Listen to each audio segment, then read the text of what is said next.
hopi esa kita é de 2 eclipse solar total kawak, pero por generación novo esa que seguro te propõe viajar, colowak fenômeno assim. Hopi expectativa para momento de escuridão total, como também hora de cambio de escuro para claridade. O evento cósmico a começar na México passa arriba vários estados americanos e parte de Canadá também.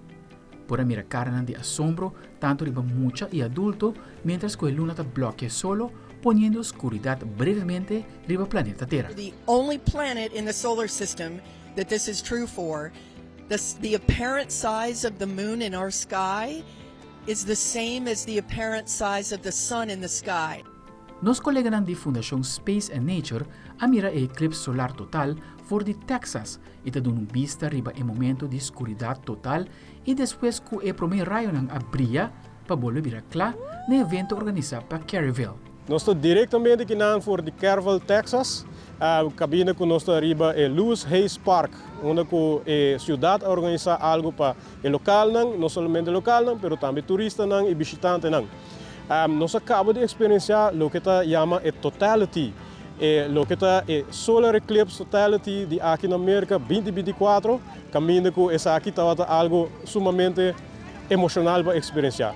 Praticamente a baia de dia, claro, para a noite e depois dia trobe. Também tem parcana como se canta, insectos na como se zona e também vou experienciar que a temperatura de repente cambia.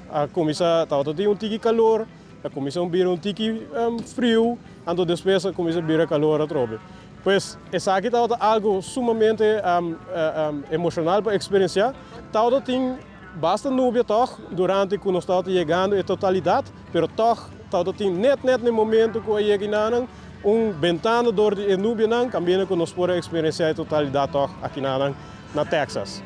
E mesmo que nós o eclipse solar total de 26 anos passado, o fenômeno de água também atrai científicos de toda parte do mundo, que aproveitam a mesura e 3 para 4 minutos para se revelar mais pistas de nos planeta, de qual data por usar no futuro. Better understanding what's happening at the corona at the start of the action helps us to not only model and predict what could happen in the future, but better protect our spacecraft from space weather events and life on Earth, like our power grids and our communication systems. É experiência celestial, é união mundial, é serenidade de momento, uma oportunidade que te chega viaje de vida. E se você quer que tempo merca lo com outro evento celestial, ele está eclipse solar total desde agosto de ano 2044. Aldrich Warleman, Telenotícia.